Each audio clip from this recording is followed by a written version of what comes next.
I would argue that much of the things that we are measuring today is irrelevant, but we're measuring it because we can. Right. And because it looks good as a PowerPoint slide. Well, that's when we're presenting to the board every 3 months. That's what. But whether it's actually effective, whether it's actually moving the needle, I would dispute that.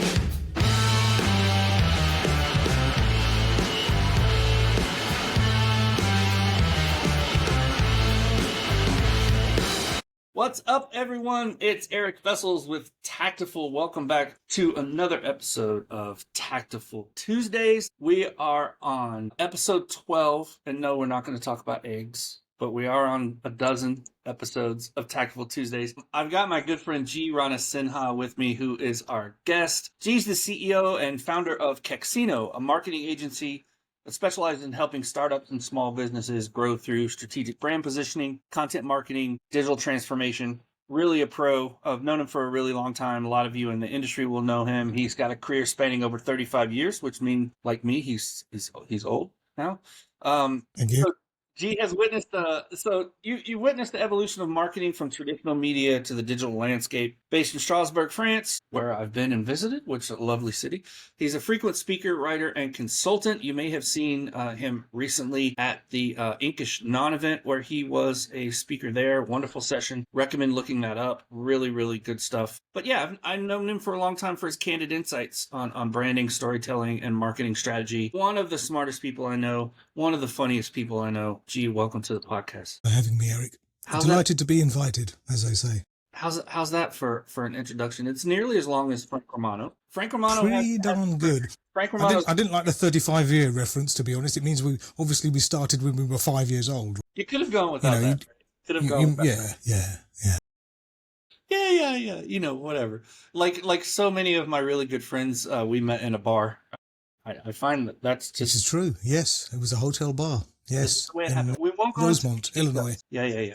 One of the things, there are several people that I will interview on the podcast, and we will not talk about a lot of things. When I interviewed Warren, we could not talk about Prague, so we will not talk anymore about the bar.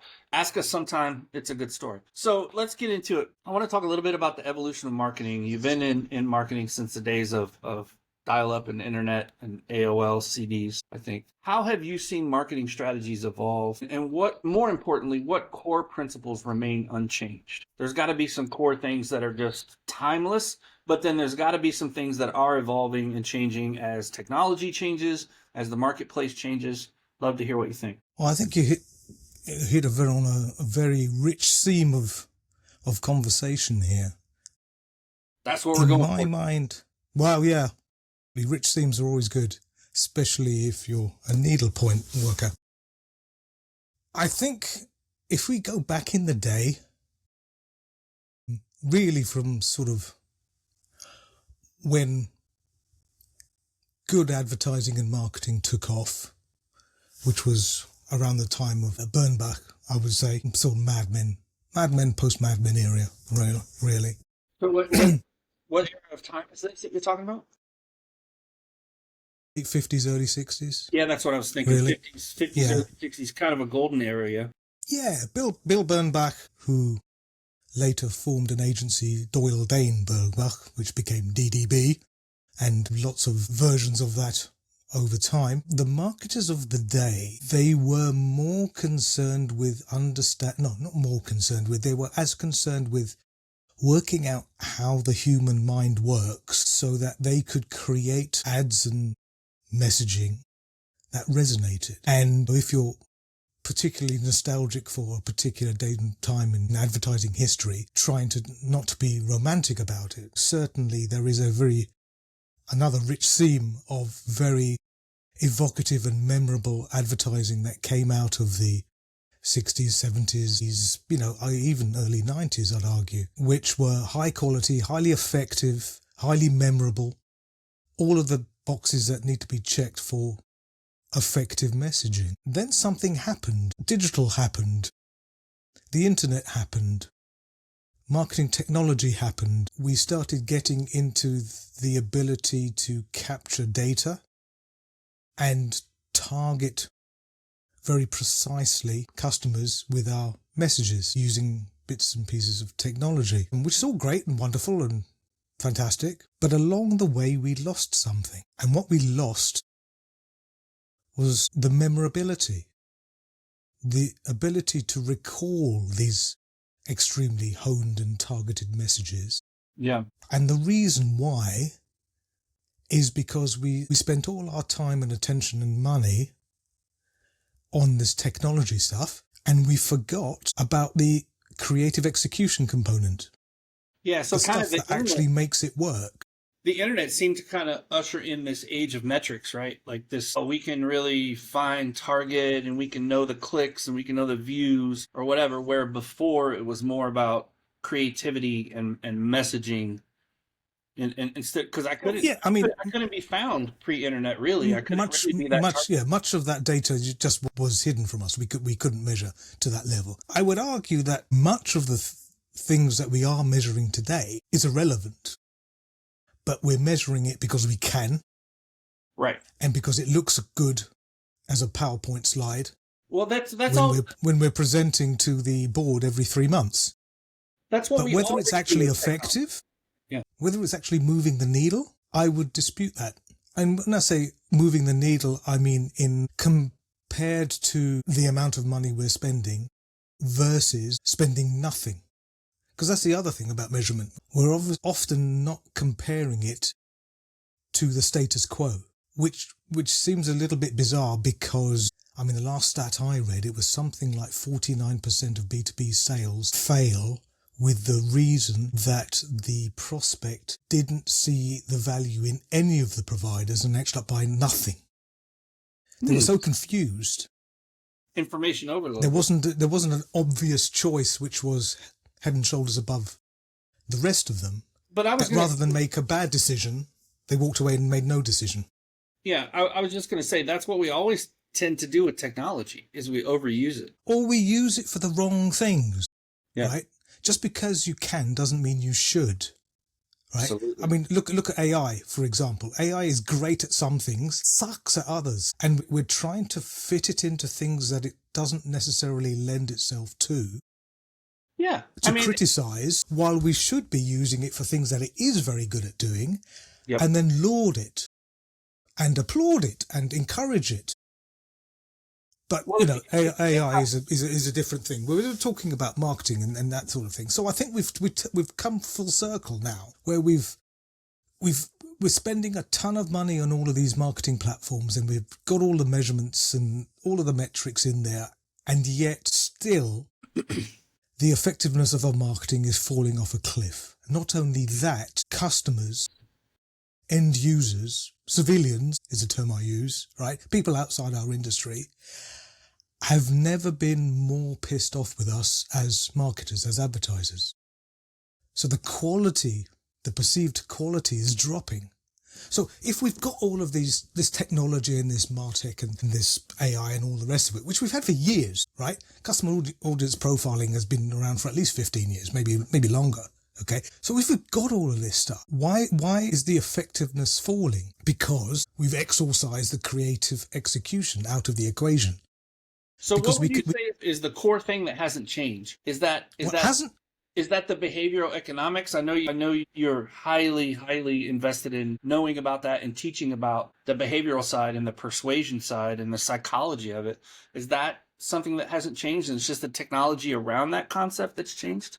I think the technology, what's happened is that we've believed the people who have inherent skin in the game for the use of the technology. We're listening to the wrong people. It's like, asking your drug dealer, should you buy another hit of heroin? Well, of course, the drug dealer is going to say yes, right? We're getting our information from the wrong sources. So marketing technology providers are telling us, you need to do it like this. By the way, that just happens to be how our system works. Yeah. Oh, you need to judge it based on this metric. We're the only one that can give you this metric. Exactly. It's exactly that. Oh, that's funny. So we've got to this place now where we're believing the wrong people, and we're trying to shoehorn marketing into an engineering of physics type model, right? Like it works with other areas of the business. Okay. Sure. For manufacturing, R&D, certainly finance, all of these things. We have, perfect utility, perfect transparency, perfect truth. We know each element of a system, and we know its contribution to other elements of the system if we're looking to make greater efficiencies within that system. Okay? Yeah. But in marketing, we're not looking to optimize for a system. We're looking to optimize effectiveness around a human being. Right? Now, a human being is not a logical, rational, pragmatic, mechanical entity. Okay?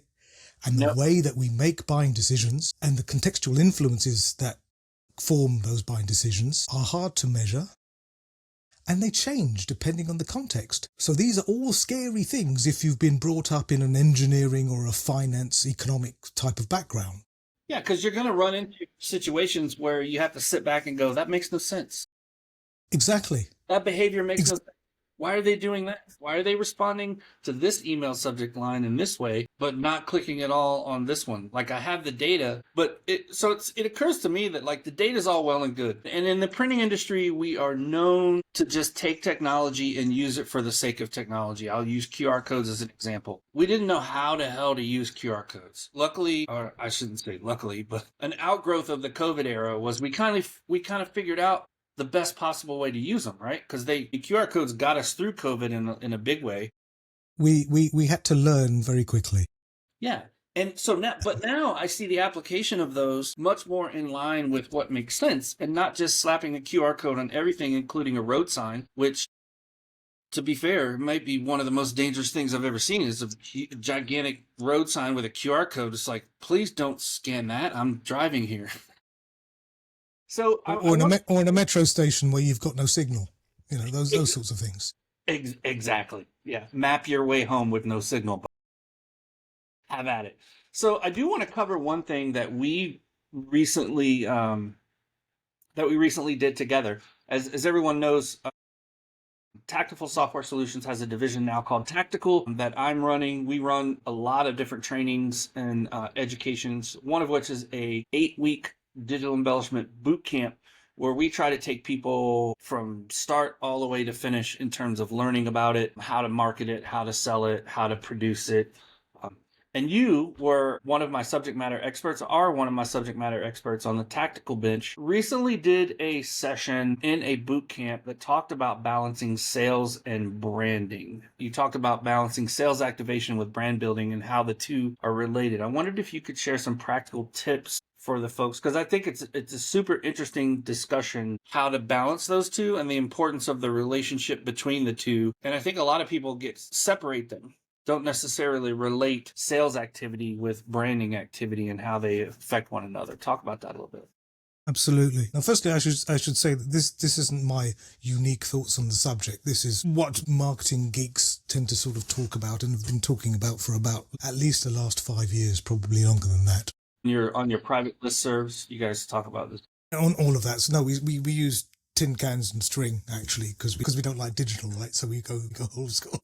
To understand the importance of splitting your marketing between longer term brand awareness type work with the shorter term sales activation stuff. Now, what do you mean when you say sales activation? Is that like a promotion? Is that like a short-term campaign? Most people think marketing, or indeed advertising, what people think of what they think marketing and advertising is the sales activation stuff. So by sales activation stuff, it's buy one, get one free, right, free delivery till the end of the month, only available in blue, but all of these sorts of ask for the sale, sales activation, you're trying to move stuff. Product. Right, it's a transactional thing. Brand awareness is, I wouldn't say it's the opposite, but it's more talking about the company or the product, the values of that product. It's coming across from things which are a bit more human, a bit more intuitive, a bit more non-verbal, a bit more emotional in their sense. And a typical example would be pretty much every single Coca-Cola ad you've ever seen, right?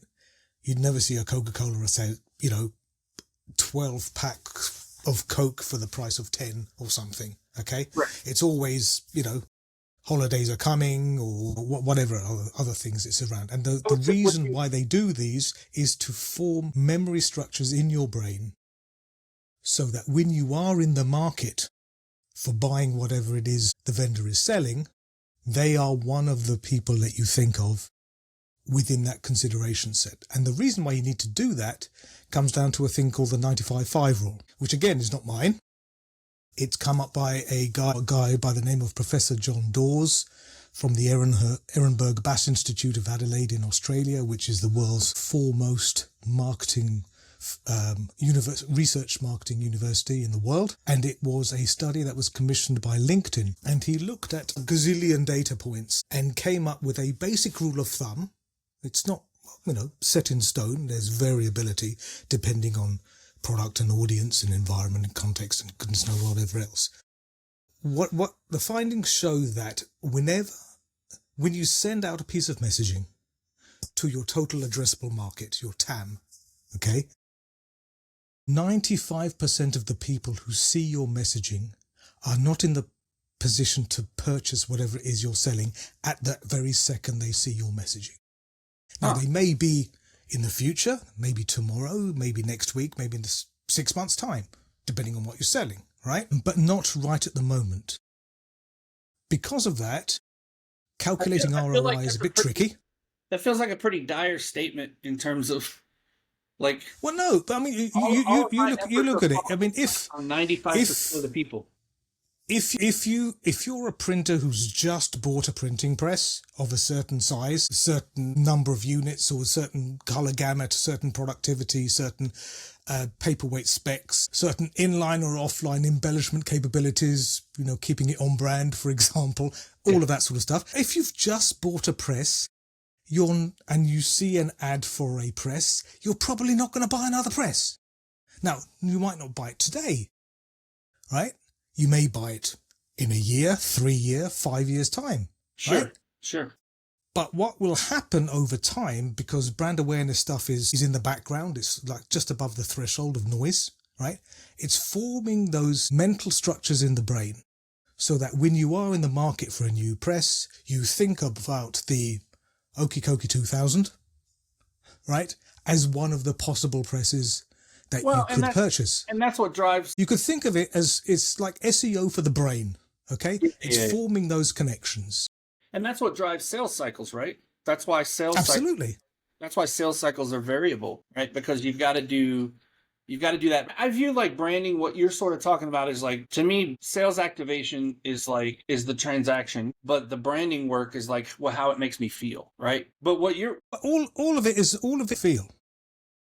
Yeah, but I feel like branding for me, like when you mentioned a Coke commercial, I felt a certain way, like because I've been marketed at by Coke my entire life. Your entire life, absolutely. And I have an affinity for the brand, right? So it's a different feeling than, like you said, when I see the circular that says, a 12-pack is X off or whatever. I have a residual feeling because if it's Coke, I'm like, oh shit, I gotta go get some on discount. Exactly, because you have positive feelings, right? So in that way, the transactional nature of that type of communication, you were already looking at Coke as a possible solution to your issue or your problem of being thirsty. To kind of strip it down. This was enough to cure it. But the thing is, that sales activation part would probably not have worked, or certainly not have worked as effectively, if that brand activation stuff hadn't been going on in the background until you were ready to buy. And that's the key. And that's what I wanted to... And that's the key. And then the point that I wanted you to get to is that, or wanted us to get to, is that you have to be doing both, right? I think you could you could maybe oversimplify it by saying, and this is something that in different contexts I think people resonate with and understand, there's strategic and then tactical, right? The branding's kind of more the strategic, it's the bigger picture thing. The tactical are those sales activation points. Well, the thing is, it's a hard sell. Within many organizations, it's a hard sell. Because everybody's looking for a direct knee-jerk cause and effect type reaction. Yeah. I've spent this, where are the sales? But marketing doesn't work like that. There's inertia involved. Not only because of the 95-5 rule, but also because there's latency in effectiveness. The marketing work that you've done last week, last month, 6 months ago, perhaps you're seeing the results right now. And anything that you do today, you won't see until 6, 12, 18 months down the line. Depends on what you're selling, obviously. Depends on the length of the sales cycle. So there is this delay. So since it's difficult to quantify and amortize over a longer period, the finance people, most of the C-suite, to be honest, not just the finance people, think it's a waste because they can't see any tangible, they can't draw a straight line between the expense and the return. Sure. Do you see what I mean? Yeah, no, 100%. Yeah. And so what happens is you're spending all this money on MarTech and saying, well, we just need to market harder so that they get it. But it doesn't work like that because you've still got to go through that same process of forming those memory structures. So that takes time. And so inevitably they run out of patience or money or both and say, oh, well, this marketing stuff doesn't work. There's no point doing it. It's like, no, marketing does work. It's just that you suck at marketing. Right. That's the reason why. And they're just looking at it in the wrong way. And if you do suck at marketing, and if you can have that much self-awareness, please call G because he can square you away. Last question. What is your favorite thing to do when you're not working? Playing the piano. You play the piano? I play the piano. Well, I listen to music and play the piano, and I try to play what I listen to, which never comes out anywhere close to what I'm playing. I feel like, as your friend of over 15 years now, how long has it been? Oh, no, over 20. Over 20. Coming up to 25, I think. Find out this detail for the first time shooting a podcast. How did I not know you played the piano? I've been keeping it from you all these years, Eric. Just wanting to keep our relationship, keep the spark in our relationship, you see. Just so you could spring it to me on a podcast. That's awesome. That's right. Did not know it's been planning for all this time. That's fantastic. Yes, I try to play the piano. So I play play blues, boogie woogie, stride, piano. That. I play very badly, I must say, and I'm very proud of that. Of how sucky I am at playing the piano. That's okay. Where art's concerned, my personal philosophy is there's no such thing as bad. There's art that I like better than other art, and it's relational. But for me, it's like whatever art that you can do, the act of doing it is perfect. It's awesome, right? Like now, it's also just you play synapse connections, right? It's just sort of thinking about other things. It's the process, not the destination.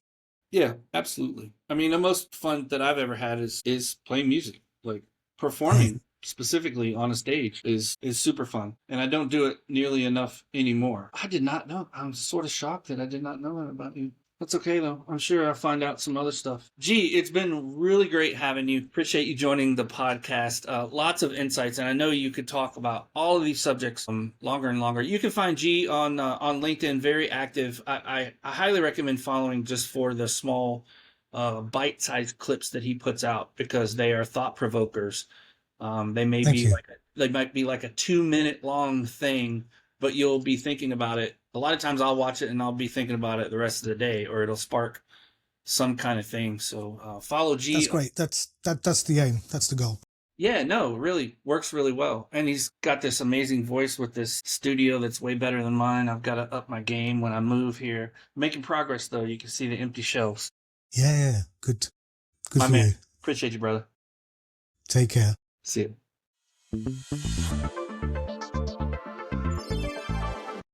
And here's an exercise that I would do as I was touring the country, and I would ask people to close their eyes, and I said, I want you to hear the sound of newsprint. And then everybody went, yeah, okay. I want you to hear the sound of a paperback novel. I want you to hear the difference in the sound of magazine paper or the sound of a business card. My point is, we have, in fact, memorized those sounds. They